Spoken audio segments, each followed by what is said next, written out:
Hey everybody, welcome back to Prepper Junkie. Today we are going to review the Nightforce NX8. This is a 1 in 8. It is a first focal plane. Let's get this review started.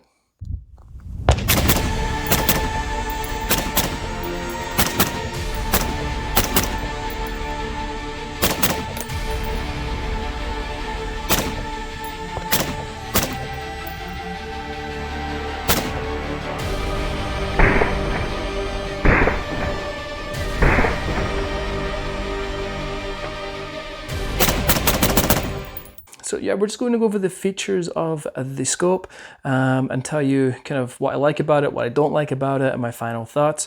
One of the things, I'm going to take it off this AR in just a second. I just wanted to have it on here to show you the footprint of the NX8. It's one of the things it's probably most known for is its size. It is a very small, compact, durable optic. The footprint of this is really small and the weight of it comes in at about 17 ounces, not including the mount. So it's a very lightweight optic as well. One of the reasons why I chose to go with this optic. We do have it on a Geissele mount right now. I'm just going to take this off. I only have this hand tightened so I can take this off. What does the Nightforce come with? Now it comes in the Nightforce box as you would expect. It comes with a, not that, it comes with an orange little piece of paper bag like this. Don't throw this out. This has your throw lever in it, so don't throw that out, whatever you do. And then it has a little Nightforce clip-on bag. This is your lens cloth. There is that. And then it comes with these truly awful caps. I do not know why they include them with these. These are absolute junk. I mean, yeah, they're absolutely awful. For such an expensive scope, I don't know why they would include these things. They're genuinely terrible, but it is what it is. So yeah, that's what it comes with. Okay, so we're going to start at the back here, and we're going to talk about the eye box. One of the big complaints about the NX8 is the eye box is a little tight, and that is well known. If you review on these, the eye box is definitely a little tight. Once you get it mounted on, I feel like when you pull it, and you put it in front of you and you look, it's definitely a little tighter than what it seems. When you put it on a rifle and you set it properly, I don't feel the eye box is that bad. No, it's not like a Vortex Razor or a Callus or anything like that, but it's still very usable. I'm not super bothered by it. Yeah, I would like it to be a little better, but again, not a huge deal for me. Now moving along here, we're going to talk about the diopter. So with this one, obviously you screw out to get to the perfect setting that you need, and once you get there, you have this other piece right here, and you turn that out to it locks right there, and that's basically a locking diopter. So you don't have to worry about knocking or anything like that. You're basically setting it and then saving it, and you're good to go, which is a nice feature. I do like that diopter adjustments a lot. Again, it's smooth as butter, very, very nice indeed. Moving along, obviously we have the adjustment for your magnification right here. This thing is as smooth as can be. I think it's definitely the nicest motion on any LPVO that I have reviewed or used. Very, very, very smooth, very nice indeed. Now, the adjustment knob here actually comes in the box, and it's just a screw on, so if you don't want to put it on, you don't have to. I do recommend putting it on, and I love the fact it's included and it just screws in like that and it's ready to go. Very, very nice indeed. Very, very smooth, as I said. Okay, the tube is a 30mm tube. Again, we have a Geissele mount on here. I really like Geissele mounts. Probably my favorite mount on the market probably ScalaWorks and the Geissele mounts. Just very high quality, very, very nice mounts indeed. If you're going to spend any money on a very nice optic, you want to put on a very, very good mount because it's just as important as the optic. So bear that in mind. Moving along, we'll come to the turrets and so on here. So obviously we have the windage and elevation turrets. The elevation turret is a zero stop. It is not capped. I kind of wish it was capped because with this kind of what I intend this for, I don't really plan on dialing in and things like that. It's kind of set it and leave it for me. Again, it's not a massive deal, but it would have been nice if they were capped. So there's a couple of screws on either side here. So once you zero this, you take those screws out, you pop the cap off, and then you have in the top piece here, there's 4 little screws that holds down kind of a clutching system. you just take them off, you just loosen them up, do not take them off, and be very careful with these screws. Don't over tighten them, because if you strip them or anything like that, you're gonna be in a world of trouble. And there's 4 little screws in here, and then you can set the 0 stop, which is a really handy feature. So once you're, you got your 0 here, and you need to dial in or anything like that, you dial in. Once you're done, you want to go back to normal, you just turn it till it stops at your 0 and you're good to go. So a really cool feature. It does have some nice kind of texturing in all these caps and around the diopter adjustment here, and then your throw lever and things like that. So moving down to the windage, this is a capped turret, and you have obviously all your numbers in here, and then you have another screw in here. So take this off. Once you're zeroed, take the screw out, take the cap off, set it to 0, put it back on, put your screw back in, so you're actually at your 0. So again, if you make adjustments, which you're gonna hear these clicks are really nice. Very nice adjustments, very crisp and clean. Maybe just put back to my 0 so I don't forget. So put that back to the 0. So the adjustments are really nice on here. And again, you do have that cap turret on there also. On the other side here, this is your illumination knob, and you have 10 levels of brightness. This thing is absolutely 100% daylight bright, no questions asked. It's like aimpoint bright, if not even a little more. Some people class it as nuclear bright. It is extremely, extremely bright. You have no worries about seeing this on a very, very bright day. None at all. Probably the brightest LPVO red dot I have seen. It is awesome. So yeah, so take that off. To take the battery cap off, you just unscrew it, and it takes a 2032 battery, which is in there. This is your cap, like so. Screw that back on. Now the other thing I really like, let me just make sure I have that off. The other thing I really like about the illumination knob is, yeah, it has 10 settings. Between every setting, there is an off position. So, if you just find out what's the perfect brightness for you, and then once you're at it, just turn it back one, or back half a click or whatever, and it switches it off.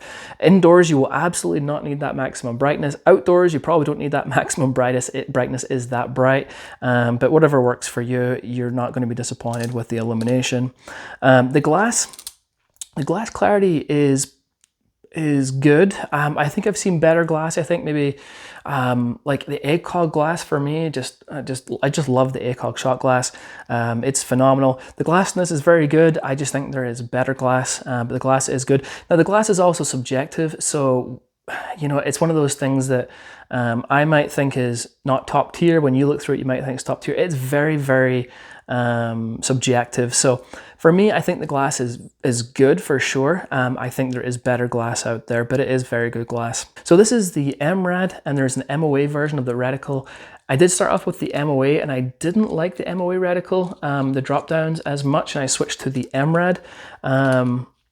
So I switched to the MRAD reticle, which I'm much, much happier with.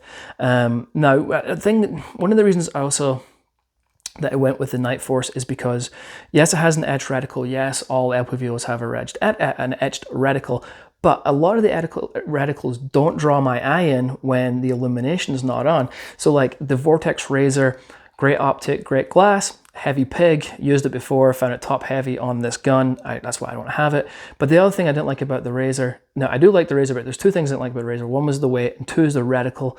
I didn't feel like when the illumination was on, my eye was drawn to the center, and that was one of the reasons why I also didn't like. One of the 2 reasons I didn't particularly like the Razor, although it is a great piece of kit, just wasn't for me. With the illumination off on this, and obviously you have the T markings, my eye's really drawn into the center, and I feel like I can use this as on a 1X without the illumination, no problem at all. So I do like the reticle. Again, the reticle is not for everybody. You may not like this reticle for whatever reason. I do personally like it. Now on that, so when you also zoom in, as I said, this is an 8X and this is a first focal plane. So when you zoom in on the, when you start putting that zoom in, you start bringing that reticle up, and then the reticle changes, and then you have all your drop downs and things like that. Now the center dot is pretty cool. I like it. It kind of reminds me of the Donut of Death. One of the big problems, and again, if you've researched the NX8 at all, one of the issues I wish Nightforce would fix is the center dot is 1.25 MOA, and when you're reaching out 400, 500, 600 yards, it does cover up a lot of the target. Now on the other side is if I'm reaching out that far, I'm using my drop downs anyway, so I'm going to be using the fine crosshairs. But just bear in mind that, as I say, if one of the slight negatives for me, I wish that was smaller, that center dot. But again, if I'm shooting out that far, I'm using the drop downs and I'm using those crosshairs, so it's not such a big deal. Kind of what's my overall thoughts on this now? A lot of the gear that I get into review, I'm either borrowing, I'm buying just for the review, and then I plan on selling it and think afterwards to recoup the money to buy other gear to review for you guys. But I specifically bought this for one of my go-to rifles. Now, again, the reasons why I purchased this is the size is tiny compared to anything. It's the smallest LPVO, especially the one on a 1-in-8. It is the smallest 1-in-8 LPVO on the market, actually, compared to a lot, even the 1-in-4. It's really small and compact LPVO. So I really love the footprint of this. I love the weight. As I say, it's about 17 ounces. I love the Nightforce brand. They're known for being durable. The etch reticle I really like on 1X, even all the way out to 8X. Again, slight problem with that center dot at 1.25 again, but not a massive deal breaker. The illumination is nuclear bright, and so I really do like it. Now, there is some drawbacks to the NX8 for sure. The eye box is a little smaller than I would like, which I already said. The eye relief is about 3.5 inches or so. I've definitely been behind like the Razor, where you have like a just even massive eye relief. The eye relief is good, but it's definitely not as good as some others. What else? These are definitely pricey also. Bear in mind, these are going to cost you around $1,750. You do see them occasionally on sale for about $1,550 in Euro Optic, link in the description. So they're not a cheap optic, you know. And people will say, well, why don't you just get the Vortex Razor? And I already said, well, for me, the Vortex Razor is top heavy. It did not feel balanced on my rifle, and I don't particularly like the etch reticle on the Vortex Razor. Everything else I love. I think it's a great piece. I just wish they could get a little lighter and maybe a different option for the reticle. But so there's definitely pros and cons to this. 8X, the eye box is definitely tighter, but you would expect that at 8X in such a small package. Also, you do expect it to be really tight, not really tight, you do expect it to be tighter, and it is tighter at 8X.